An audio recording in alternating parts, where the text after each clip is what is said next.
ฮัลโหลเรามาอัปเดตคลิปประสบการณ์นิวซีแลนด์ด้วยวีซ่า Working Holiday กันต่อนะคะอันนี้ก็อย่างที่บอกก่อนในคลิปเกริ่นก่อนหน้าว่าในรอบนี้เราจะมาอัปเดตโดยเน้นไปในเรื่องการประสบการณ์ว่าเดินทางไปต่างประเทศคนเดียวยังไงเมื่อภาษาค่อนข้างไม่ได้เลยจนถึงกระทั่งแบบเอาตัวรอดยังไงหาที่พักที่อยู่หางานยังไงอะไรประมาณนี้โดยจะพยายามเน้นในเรื่องนี้ก่อนนะเอาละตอนนั้นพอเริ่มจากกดได้ปุ๊บเราก็มีการเซตวันที่จะเดินทางเราตั้งใจว่าเราจะเดินทางประมาณธันวาจะเคลียร์อะไรที่ไทยทุกอย่างก่อนแล้วก็จะเดินทางธันวาก็นะตอนนั้นแล้วก็ยังไม่มีการจองตั๋วไม่อะไรแล้วก็มันจะมีกลุ่มกรุ๊ปไลน์เนาะเราก็พิมพ์หาว่ามีใครเดินทางช่วงธันวาไหมเดินทางด้วยกันหรือเปล่าเพราะว่าเราไม่มั่นใจแล้วก็พิมพ์ไปทีนี้ก็มีคนติดต่อมาก็มีอยู่ประมาณ2คนที่เขาก็สนใจที่จะหาเพื่อนเดินทางเหมือนกันเขาก็แบบไม่เก่งภาษาแล้วก็ไม่มั่นใจเหมือนกันอะไรอย่างนี้แล้วก็มาคุยกันพอคุยกันปุ๊บกำหนดวันปุ๊บก็หาตั๋วเรื่องด้วยความที่งบน้อยกันหมดทุกคนเราก็หาตั๋วที่มันค่อนข้างถูกก็ไปได้สายการบินจีนอันนึงเสฉวนออนไลน์อะไรสักอย่างซึ่งมันก็จะบินไปเปลี่ยนเครื่องที่จีนก่อนแล้วค่อยบินลงก็จะดูอ้อมๆนิดนึงแต่ว่ามันก็ถูกสุดแล้วก็ตกลงซื้อร่วมกันซื้อตั๋วพร้อมกันวันเดียวกันเวลาเดียวกันอะไรประมาณนี้ซึ่งเพื่อนที่ไปด้วยกันเนี่ยจะมีอีก2คนที่ไปด้วยกันคนหนึ่งก็คือเป็นผู้ชายที่เขาติดต่องานแบบงานก่อสร้างอะไรไว้ส่วนอีกคนก็จะเป็นผู้หญิงด้วยกันที่แบบไม่รู้อะไรเลยเหมือนกันอะไรอย่างเงี้ยแล้วก็บินกันไปก็บินก็ไม่ยากเพราะว่าเราก็ค่อนข้างดูข้อมูลเอาไว้แล้วเนาะว่าเครื่องมันจะไปเปลี่ยนเครื่องที่ไหนและต่อยังไงแล้วก็แค่คอยดูสายการบินว่าแบบสายการบินที่เราจะต่อเนี่ยมันอยู่เกตไหนแล้วก็แบบตอนเปลี่ยนเครื่องตอนอะไรแล้วก็พยายามไปเกตนั้นให้ตรงตามเวลาที่เขาบอกอะไรเงี้ยก็ต่อเครื่องแบบเรียบร้อยผ่านไปได้ด้วยดีจนมาถึงเวลามาถึงโอ๊คแลนด์ปุ๊บเราไม่ค่อยรู้หรอกว่าเข้าเมืองยังไงอะไรยังไงเรารู้แค่ว่าแบบมันก็คงมีรถบัสแหละแต่เรามีกัน 2-3 คนแล้วคิดว่าอาจจะแชร์แท็กซี่ก็ได้ก็ไปถึงก็ซื้อซิมกันก่อนเลยซื้อเสร็จปุ๊บทีนี้ทางคนผู้ชายเนี่ยเขามีพี่ที่เขาติดต่อที่จะทำก่อสร้างมารับเขาก็แบบก็เจอพี่คนนั้นเราก็แบบไปเจอด้วยแล้วพี่เขาก็แบบสงสารเนาะเห็นว่าแบบดูงงเขาก็เลยบอกว่าเดี๋ยวเขาไปดรอปพวกเราที่โอ๊คแลนด์ให้ทีนี้เขาเอาเราไปดรอปใกล้ๆแบ็คแพคเกอร์ก่อนไปตอนนั้นเรากับเพื่อนตัดสินใจกันว่าจะหาที่พักแบบเราไม่รู้ว่าแบ็คแพคเกอร์เป็นยังไงดีไหมอะไรยังไงคือเราก็จองไว้ก่อนแค่3 วันแบบกะว่าให้ดูก่อนว่ามันโอเคไหมแล้วถ้าโอเคเราก็อาจจะจองต่ออะไรเงี้ยซึ่งเราก็ของเยอะกันมากแล้วก็ตั้งใจว่าจะจองแบบอยู่ด้วยกันห้องแบบเป็นห้องเดียวกันแต่ว่าแชร์ห้องน้ำอะไรประมาณนี้ซึ่งก็จะยอมจ่ายเยอะหน่อยที่จะได้เป็นห้องแบบห้อง2 คนที่แชร์ห้องน้ำก็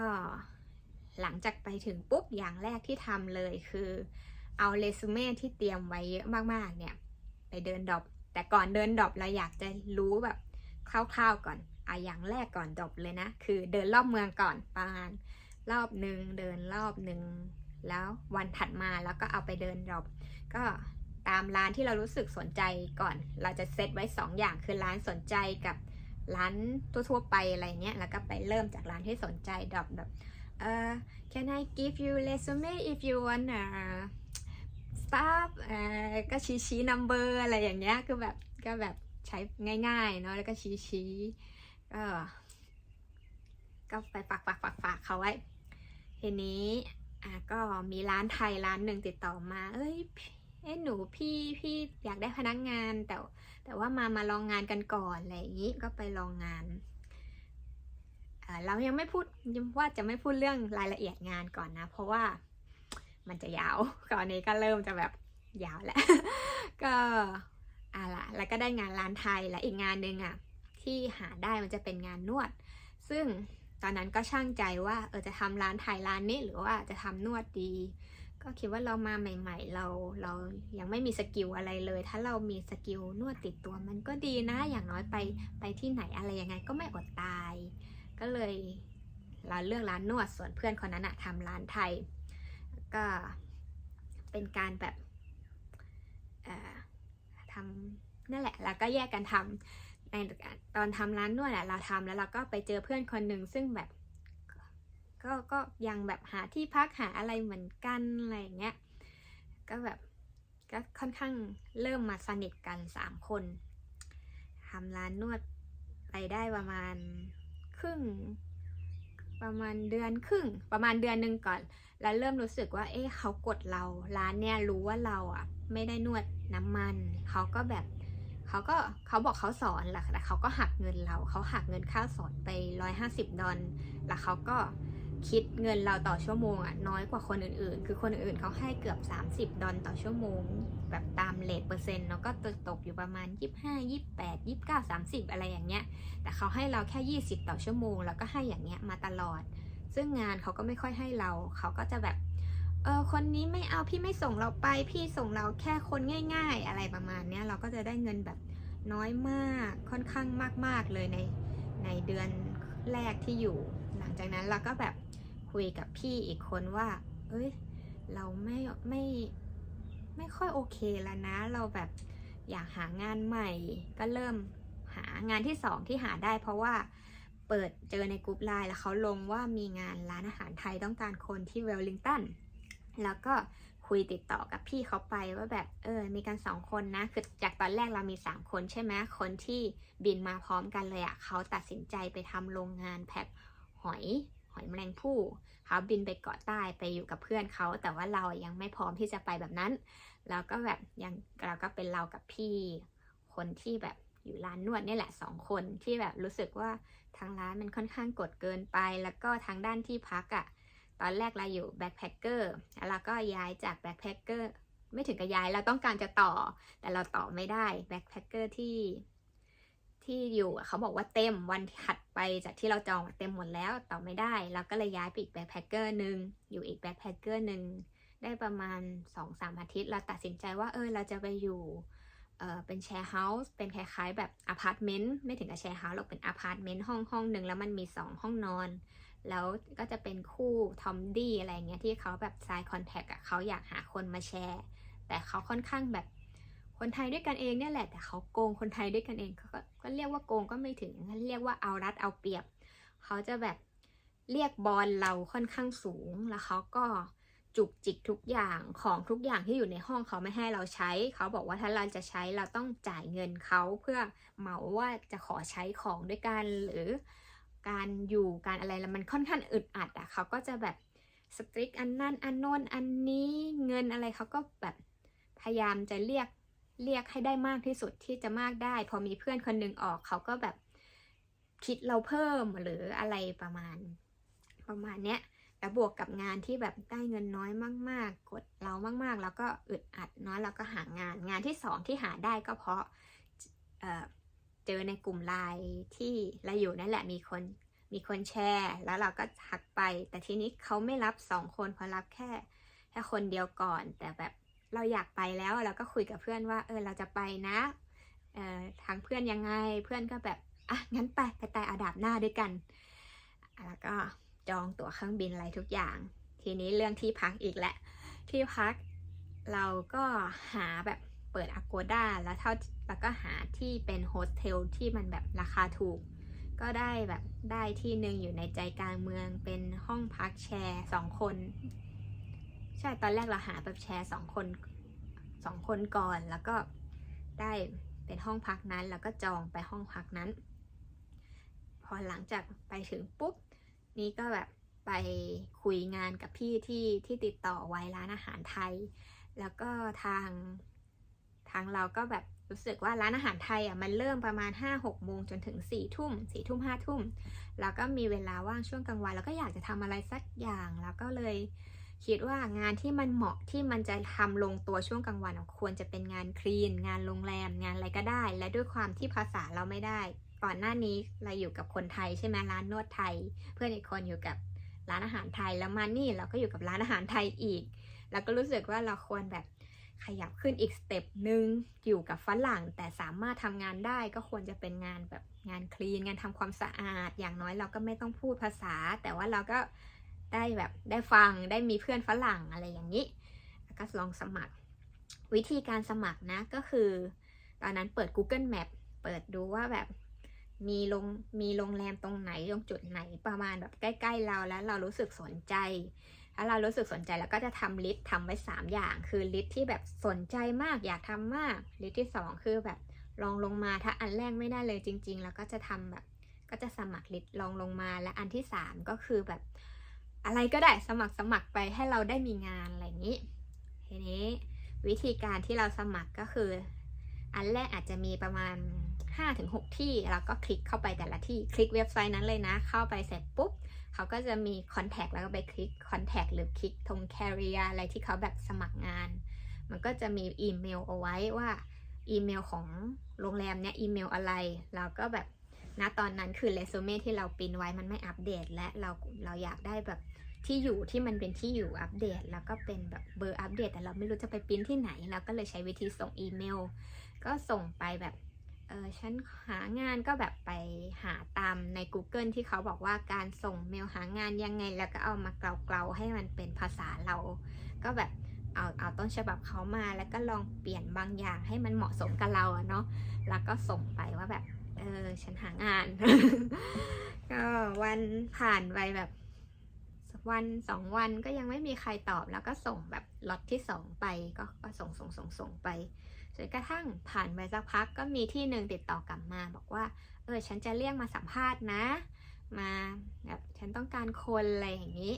เราก็แบบตื่นเต้นกันมากเพราะว่า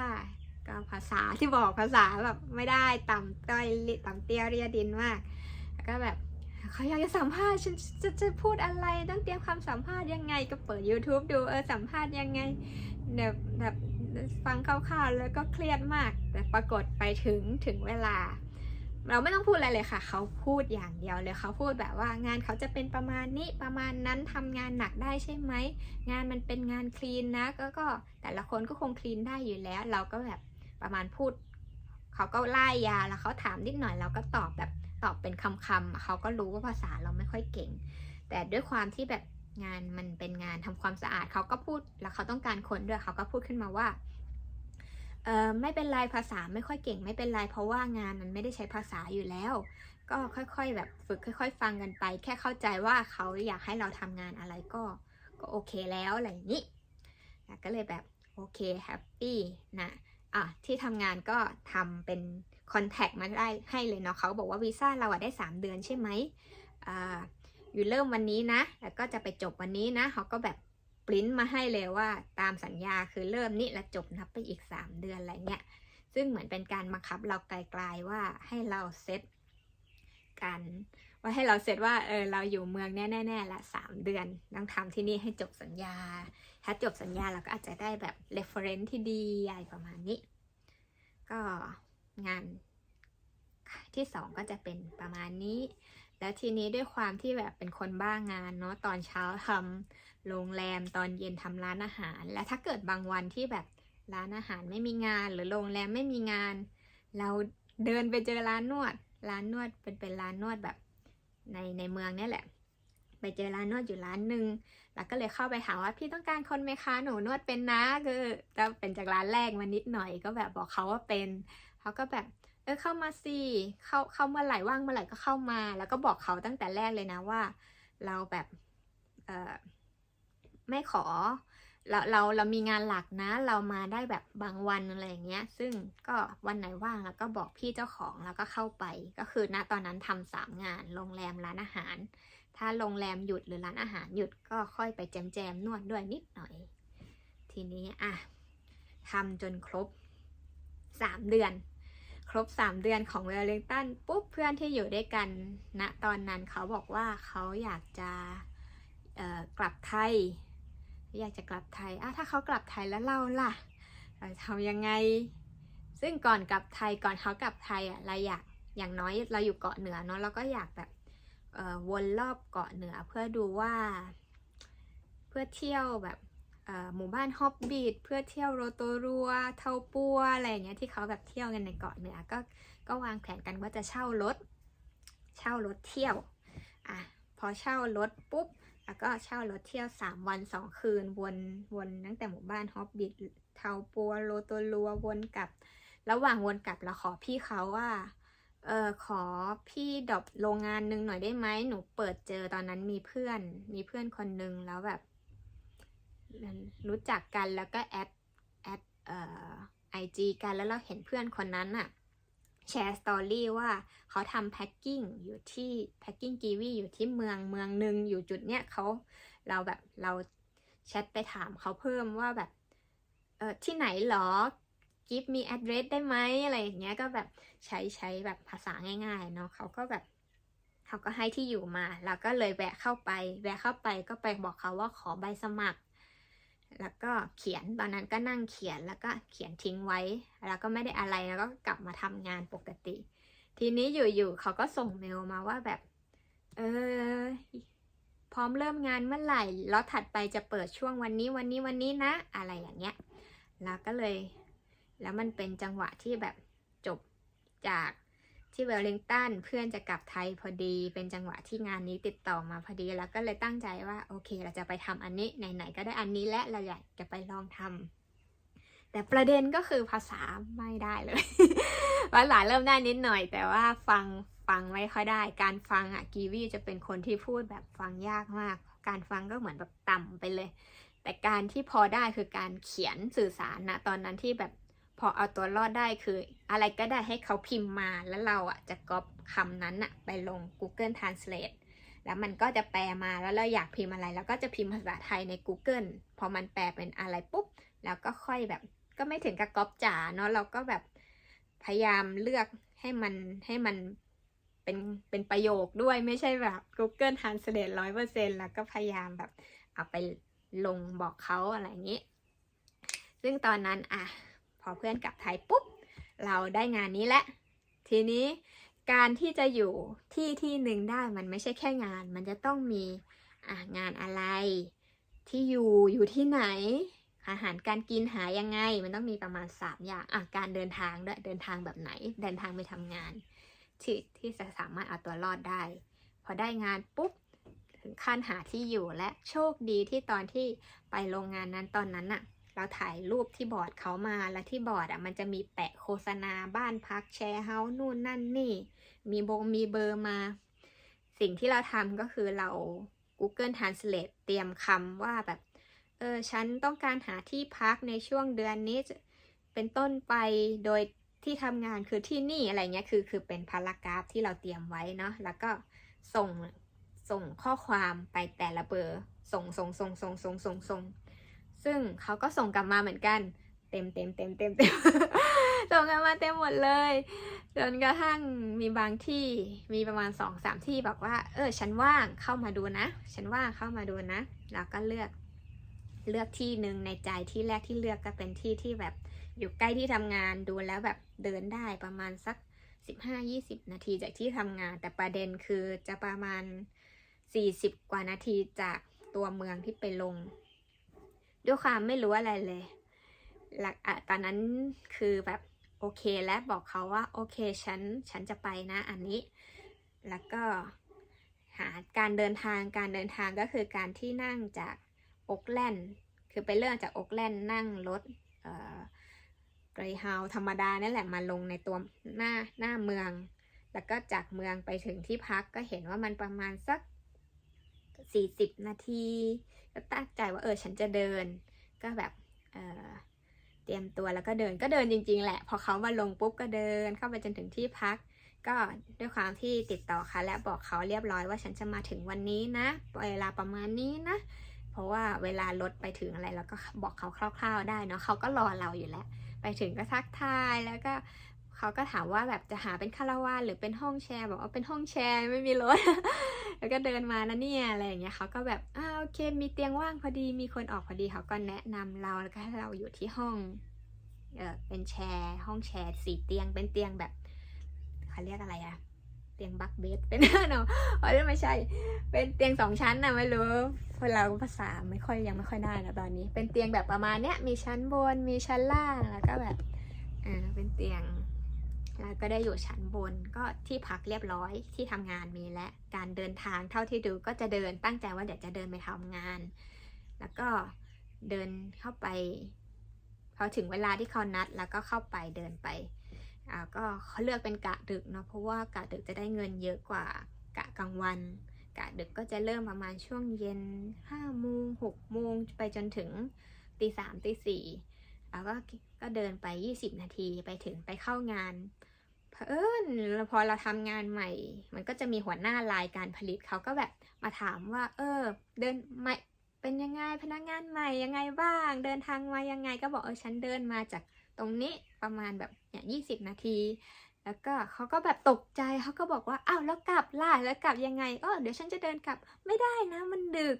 เขาก็ช่วยเนาะเขาก็พยายามหาคนหาเพื่อนพยายามติดต่อพวกเพื่อนพวกอะไรให้ซึ่งพอเขาติดต่อไม่ได้เขาก็มาดรอปเราให้ตอนนั้นคือแบบก็ไปดรอป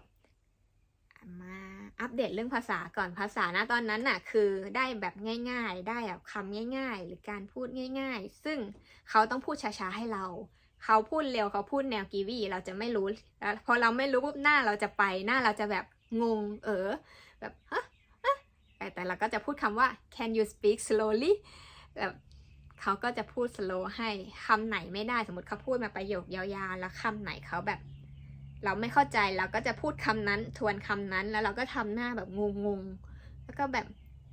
พยายามให้เขาอธิบายถ้าเขาแบบ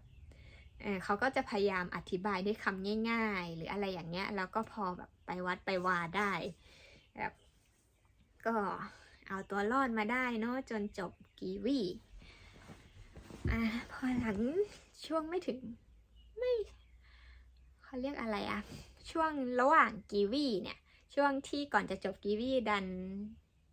เป็นช่วงที่เขาเปิดกฎออสของปีหน้าพอดีกฎนิวกฎออสนั่นแหละแล้วก็ที่เคยบอกในช่วงเกิดว่าเรามีแบบตอนนั้นคือเรามีผลสอบภาษาอยู่แล้วมันยังไม่หมดอายุเราก็เลยไปเข้าร่วมกฎก็ไม่คิดว่าจะได้แล้วก็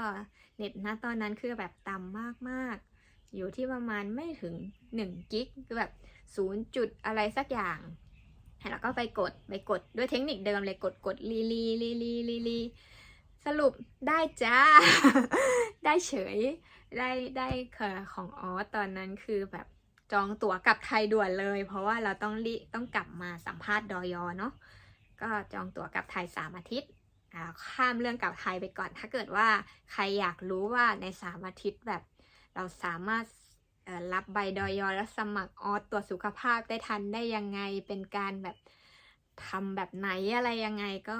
ก็บอกมาได้เดี๋ยวจะทำคลิปสั้นๆบอกในรายละเอียดตอนนั้นอีกทีนี้กลับไทยปุ๊บ3 อาทิตย์กลับมาให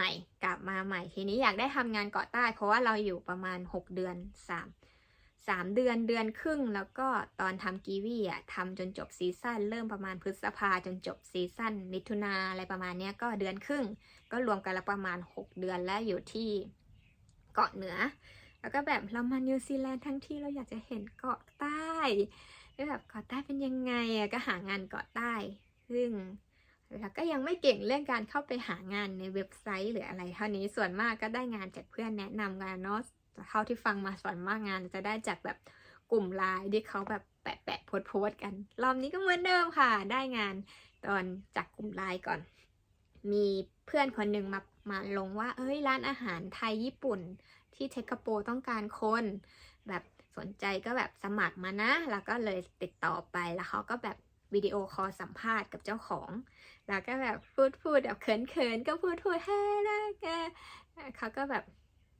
สัมภาษณ์นิดหน่อยแต่เขาแบบอยากได้คนยิ้มเขาอยากได้คนแบบอัธยาศัยดียิ้มสมายอะไรอย่างนี้ซึ่งเราเข้าข่ายเขาก็แบบรับเราพอรับเสร็จปุ๊บก็ต้องเดินทางไปแล้วก็แบบณตอนนั้นไม่มีรถแล้วก็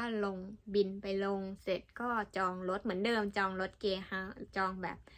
รถบัสลงไปบินไปลงไครสต์เชิร์ชแล้วก็จองรถนั่งลงไปถึงปุ๊บเขาก็จะแบบ เพื่อนคนนั้นก็มารอรับเพื่อนก็ติดต่อแชร์เฮาส์ที่เพื่อนอยู่ให้มันเป็นช่วงโลซีซั่นอยู่ในตอนนั้นเพื่อนก็ติดต่อแชร์เฮาส์แล้วก็เขาก็จะแบบมารับเราแล้วก็แบบมีที่พักมีที่ทำงานเรียบร้อยแล้วก็เข้าบทเดิมเลยก็คืองานที่ทำเป็นร้านอาหารเป็นร้านแบบเป็นร้านญี่ปุ่นเจ้าของเป็นคนญี่ปุ่นอันนี้พัฒนามาแล้วมาจากร้านที่แบบอยู่กับไทยอันนี้เจ้าของเป็นคนญี่ปุ่นแต่มีเชฟเป็นคนไทยมีเพื่อนเป็นคนไทยเสิร์ฟเพื่อนเป็นเสิร์ฟคนนึงเป็นคนไทยคือคนที่เราติดต่อด้วยแล้วก็ที่เหลือที่ทำงานก็คือเป็นญี่ปุ่นก็เป็นเหมือนแบบไทยญี่ปุ่นนะเนาะก็จะต้องใช้ภาษาอังกฤษกันเวลาคุยสื่อสารญี่ปุ่นก็ไม่ค่อยเก่งภาษาอังกฤษเหมือนเราคือเขาก็จะได้บ้างก็จะได้เป็นประโยคบ้างเราก็ได้บ้างอะไรเงี้ยแต่ว่าเราไม่สามารถคือเขาก็ไม่สามารถพูดไทยเราก็ไม่สามารถพูดญี่ปุ่นเราก็จะติดต่อกันภาษาอังกฤษก็เหมือนเป็นการฝึกกันทั้งคู่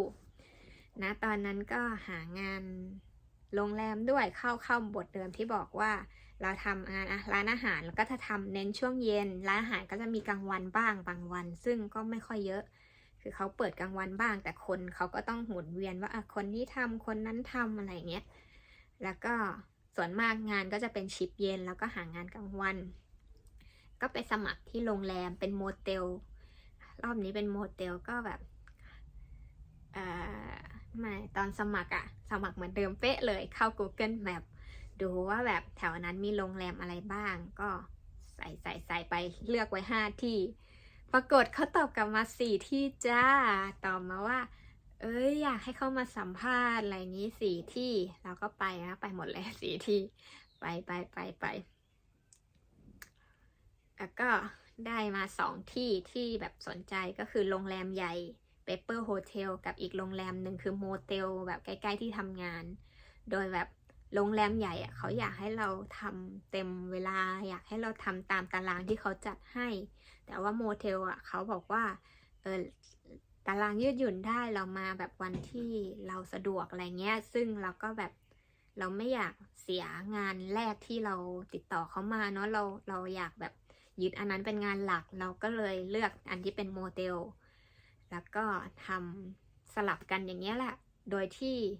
หลังจากอยู่ไปได้ประมาณเดือนนึงเราเกิดอยากลองงานคาเฟ่มันมีคาเฟ่ที่อยู่ใกล้ๆแล้วก็แบบ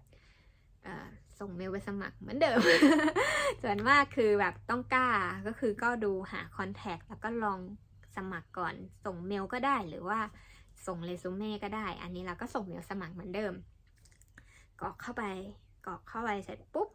เขาก็แบบให้มาลองงานตอนแรกอยากเป็นบาริสต้าคิดว่าแบบเราก็เคยทำแบบกาแฟสตาร์บัคมานิดหน่อยคงเป็นบาริสต้าได้แต่เขาบอกว่าบาริสต้าเต็มมีตำแหน่งเชฟว่างมาลองทำไหมอะไรเงี้ยพอเราไปลองเชฟมันก็ดูน่าสนเหมือนกันแล้วก็เลยรับงานนี้ด้วยนะตอนนั้นก็คือทำ3 งานก็จะเป็นแบบตอนเช้าไปทำไปเปิดคาเฟ่จนถึงประมาณสายถ้าวันไหนมีงานโมเทลก็คือขอเลือกคาเฟ่เร็วหน่อยไปเข้าทำคลีนโมเทลแล้วก็ตอนเย็นก็ไปเข้ารีสอร์ทไปเข้าร้านอาหารญี่ปุ่นอะไรเงี้ยก็แบบทำวนไปก็สนุกค่ะสนุกมากทุกๆวันแบบพอช่วงวันหยุดก็มีเพื่อนบางทีเพื่อนก็แบบชวนเข้าเมืองนั้นเข้าเมืองนี้หรือบางวันหยุดทางเจ้าของร้านญี่ปุ่นเขาก็จะแบบพาไปเล่นสกีบ้างพาไปตกปลาบ้างเป็นชีวิตที่แบบสนุกมากแล้วภาษาก็ค่อยๆได้เริ่มฝึกแล้วก็พูดประโยคง่ายๆกับเพื่อนญี่ปุ่นเขาก็บอกเรามาอะไรเงี้ยก็จะเป็นประโยคแบบง่ายๆอัพสกิลขึ้นมาหน่อยจากตอนแรกสุดเลย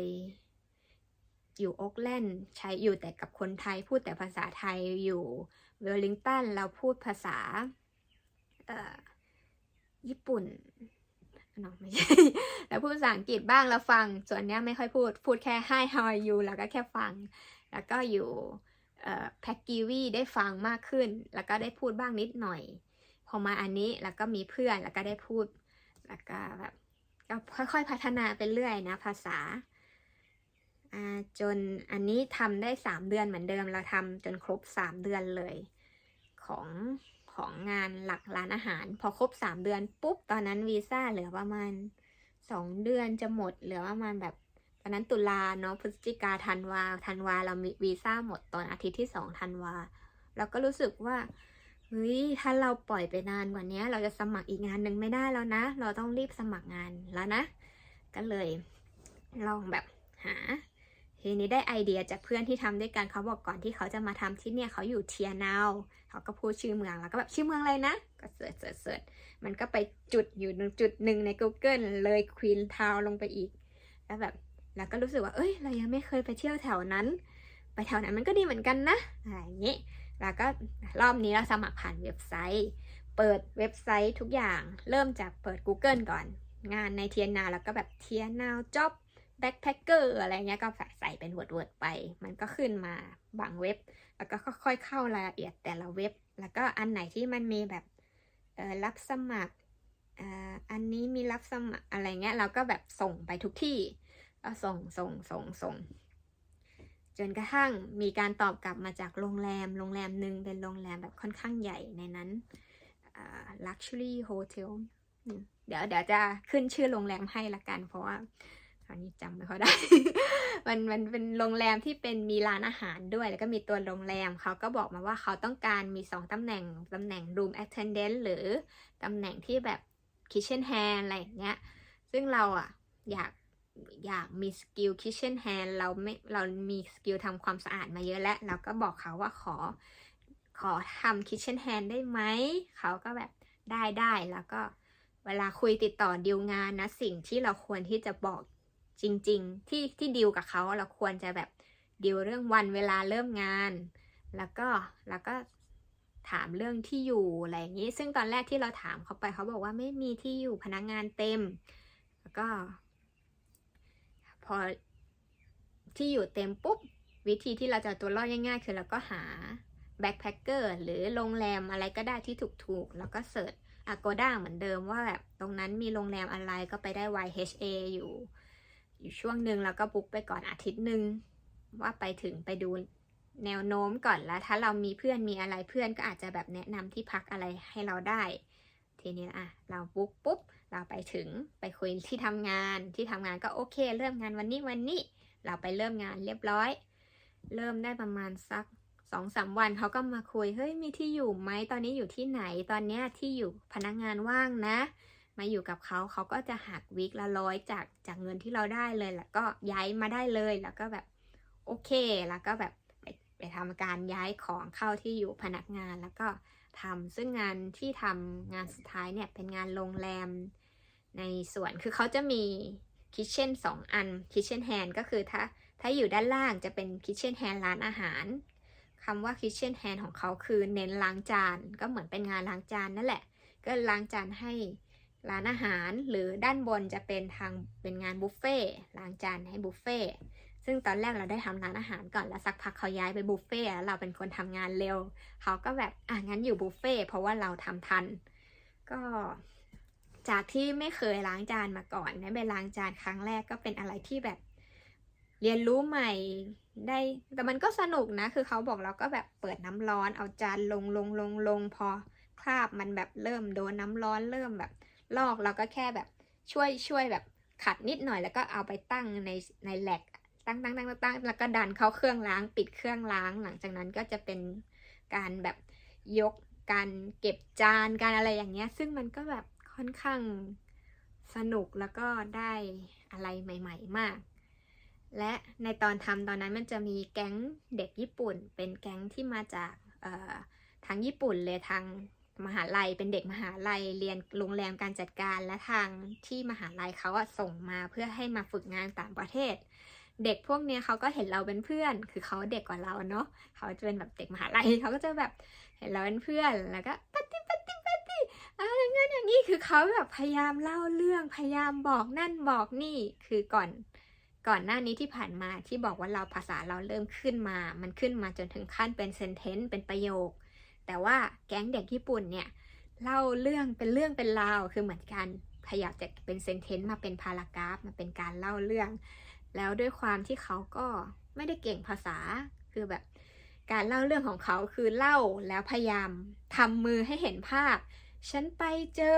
อะไรที่มันใหญ่เป็นแบบนี้เดินไปเดินแล้วก็คือเขาทำมือตลอดแล้วก็เห็นภาพแล้วเขาสามารถพูดได้เป็นเรื่องเป็นราวแล้วเราเข้าใจเขาหลังจากนั้นเรารู้สึกประทับใจในส่วนนี้มากเราประทับใจที่เขาพยายามเล่าเรื่องด้วยการที่ไม่เก่งภาษาแต่พยายามแล้วก็เลยทำตามแล้วก็ตอบกับเขาตามโดยการพยายามเล่าเรื่องใช้มือใช้ไม้อธิบายเพราะว่าเราเข้าใจดีว่า accent เราไม่ได้แบบเราเวลาเราพูด accent ไม่ได้เนาะเขาก็จะแบบฮะฮะฮะถ้าเป็นฝรั่งแต่แบบถ้าเราพยายามด้วยการออกไม้ออกมือเขาจะเห็นภาพเขาจะสามารถเดาความข้อความเดาคำนั้นได้แล้วก็ใช้อย่างนี้มา ก็แบบเป็นครั้งแรกเลยที่ภาษาเราค่อนข้างอัพขึ้นมาอีกสกิลหนึ่งคือในการเล่าเรื่องได้ แต่ก็นะมันเพิ่งมาเริ่มได้ตอนที่เราทำงานสุดท้ายแล้ว หลังจากจบงานนั้นความจริงก็ไม่ถึงกับแบบเราก็ขอเขาจบเร็วหน่อยเพราะว่าวีซ่าที่บอกว่าหมดตอนประมาณเดือนวีคที่2ของธันวาเราก็ตั้งใจว่าเราจะบินไปออสเตรเลียแล้วก็ก่อนที่จะบินไปเราอยากเที่ยวรอบเกาะใต้สักแบบวีคหนึ่งแล้วก็ไปเที่ยวแบบ North of Auckland นิดนึงวีคหนึ่งอะไรอย่างเงี้ยก็เลยต้องจบงานที่2ไปแล้วก็เที่ยวรอบนี้เป็นการแบบมันมีเพื่อนที่เราไปเจอก็เอาจริงมันค่อนข้างยาวนะจะให้ไปพูดเรื่องเที่ยวแต่เอาเป็นว่าเราก็ได้รถทริปกับเพื่อนละกันแล้วก็ไปทางเหนือของออกแลนด์เราเช่ารถคนเดียวขับรถคนเดียวซึ่งขากลับก็จะมีอะไรนิดนึงที่แบบความจริงมันคือเป็นอุบัติเหตุนิดนึงที่ทำให้เราได้เรียนรู้อะไรเพิ่มเกี่ยวกับอุบัติเหตุหรือการเกิดอุบัติเหตุที่นิวซีแลนด์เลยเอาอันนี้มาเป็นอีกคลิปหนึ่งละกันอันนี้มันค่อนข้างแบบยาวและโอ้โหเผลอแป๊บเดียวไปประมาณจะ40 นาทีแล้วเอาเป็นว่านี่คือประสบการณ์ของนิวซีแลนด์ในการเน้นในด้านภาษาว่าเป็นยังไงสรุปให้ฟังอีกทีนะคะก็คือเริ่มจากที่มาโดยไม่ได้อะไรเลยฟังอะไรไม่ได้เลยก็คือหาเพื่อนมาก่อนหาเพื่อนที่บินแบบบินมารวมงงด้วยกันเดี๋ยวจะสรุปให้ฟังอีกทีเลยนะคะว่าเริ่มจากตอนที่บินมาเนี่ยไม่ได้อะไรเลยไม่ได้ภาษาไม่ได้อะไรเลยเริ่มโดยการหาเพื่อนมาก่อนหาเพื่อนที่แบบบินงงมาด้วยกันเสร็จแล้วก็หลังจากนั้นก็ทางการหางานยื่นเรซูเม่ทำงานกับร้านไทยก่อนกับคนไทยกับกลุ่มคนไทยก่อนแต่ว่าก็พยายามฟังฝรั่งบ้างเวลาไปซื้อของส่วนมากซื้อของเราก็จะเลือกร้านที่มันมีรูปภาพแล้วก็จะไปจิ้มรูปนั้นCan I have this Can I have this อะไรอย่างเงี้ยเนาะก็แบบก็พอสั่งของไปวัดไปวาได้แต่ว่าถ้าเราทำงานที่มันมีร้านไทยด้วยเราก็จะได้อาหารไทยหอกกลับบ้านมาทุกวัน ก็ไม่ค่อยได้ซื้อเท่าไหร่หรอกแล้วก็หลังจากนั้นขยับขยายเป็นทำกับร้านไทยตอนเย็นแล้วก็ทำกับโรงแรมด้วยซึ่งเลือกงานเป็นงานทำความสะอาดงานทำความสะอาดนี้เราก็ได้ทักทายเพื่อนนิดหน่อย say hi hello how are you I'm fine บลาบลา ก็แบบนิดนึงแล้วก็แยกย้ายกันไปทำตามตารางที่เขาให้มาเนาะว่าแบบมีห้องไหนอะไรก็ตอนทำแล้วก็ไม่ต้องดิวอะไรมากก็จะดิวนิดนึงตอนเขามาตรวจแล้วบางทีเขาเรียกมาบอกเราว่าอันนี้ไม่โอเคนะอันนั้นอะไรอย่างเงี้ยเราก็จะฟังแล้วก็ yes ก็ตอบเข้าไปโอเค yes ก็ขยับขยายหลังจากงานนั้นก็ไปอีกงานหนึ่งเป็นงานโรงงานแพ็กกีวีก็จะเป็นการยืนแพ็กซึ่งมันก็จะได้ฟังมากขึ้นแล้วก็ไม่ต้องไปแบบติดต่อเขามากแล้วก็แค่ฟังมากขึ้นลืมพูดไปถึงเรื่องงานร้านอาหารน่ะเราคิดว่าเราไม่ได้ภาษาแล้วมันจะไม่ได้ใช่ไหมแต่ความจริงอ่ะภาษาที่ใช้ในร้านอาหารมีไม่เยอะเราจะใช้หลักๆคือตอนคนที่แบบทำงานด้วยกันเขาก็สอนเนาะว่าแบบใช้หลักๆเลยไม่กี่อย่างแบบ Hey can I help you and เขาก็จะแบบ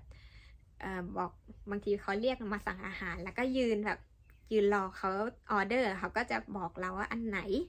บางทีเขาสั่งเร็วๆแล้วก็จะแบบถามบอกว่าแบบชี้ให้ดูได้ไหมว่าเป็นอันไหนให้เขาเปิดหน้าหรือเราก็เปิดให้เขาดูแล้วก็ทวนเขาว่าอันนี้หรออันนี้หรออะไรเงี้ยเขาก็จะแบบจิ้มบอกเราว่าcan I have one ก็แค่ถามเขาคือที่ร้านก็จะมีระดับความเผ็ดเราก็แค่ถามเขาว่า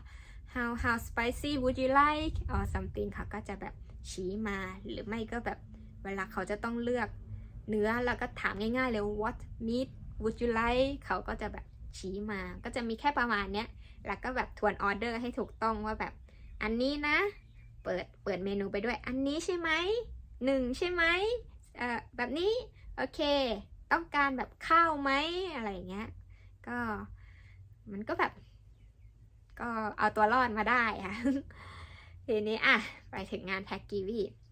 งานแพ็กกีวีก็จะค่อนข้างใช้มากนิดนึงในตอนที่ติดต่อหาที่พักหาอะไรอย่างนี้แล้วก็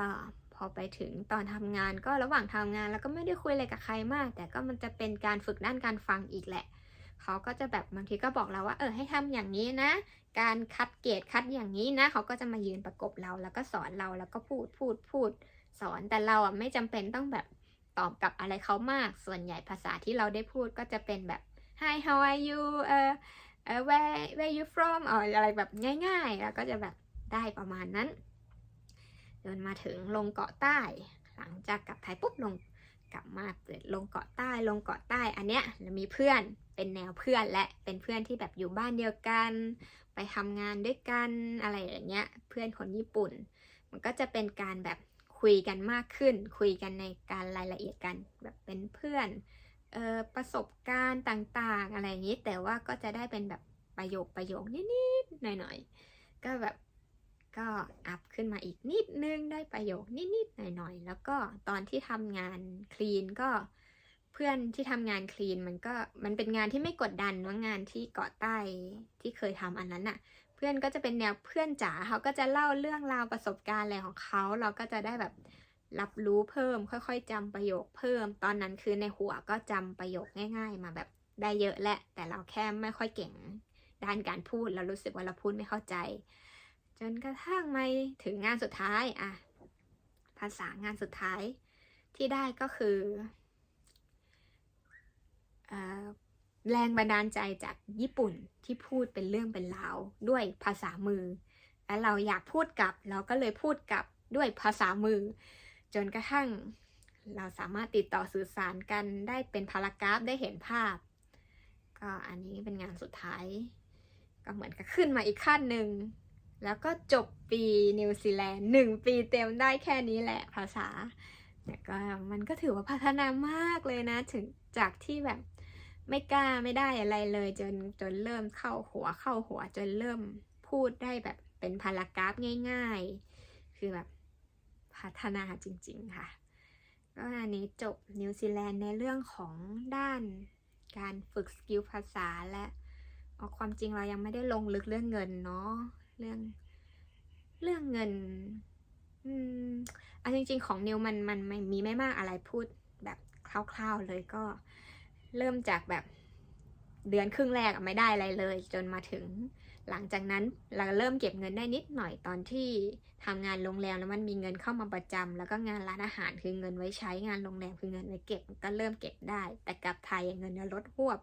แล้วก็มาใหม่ก็มันก็จะเป็นการหมุนเงินที่แบบได้มาเอามาใช้เก็บนิดนึงก็ได้มาเอามาใช้เก็บนิดนึงอะไรประมาณเนี้ยก็เรื่องเงินไม่ได้มีอะไรมากแต่แค่แบบ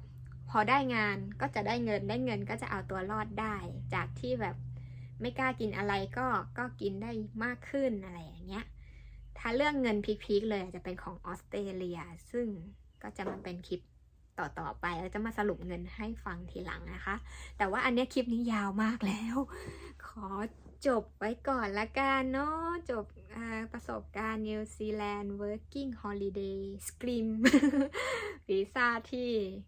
ค่อนข้างโหดในการได้แต่ถือว่าคุ้มค่ามากตลอด1 ปีในนิวซีแลนด์คือมีความสุขมากๆเลยค่ะก็ขอบอกลาทุกคนขอบคุณที่รับฟังความจริงถึงไม่ฟังก็ ก็ไม่เป็นไรเพราะเราเก็บคลิปนี้เอาไว้เป็นประสบการณ์เพื่อฟังเองอยู่เหมือนกัน แต่ถ้าใครมาฟังใครได้หลุดเข้ามาฟังมาแชร์ฟังประสบการณ์นิวของเราครั้งนี้ถ้าช่วยกด subscribe กดไลค์กดแชร์บ้างนิดหน่อยก็จะขอบพระคุณมาก เพราะว่าก็เป็นการสนับสนุนเนาะการกดมันก็ไม่เสียหายอะไรก็ขอบคุณทุกคนมากนะคะบายบายไว้เจอกันคลิปหน้าถ้าเรามีโอกาสมีเวลาก็จะมาอัพอีกเจอกันค่ะบ๊ายบาย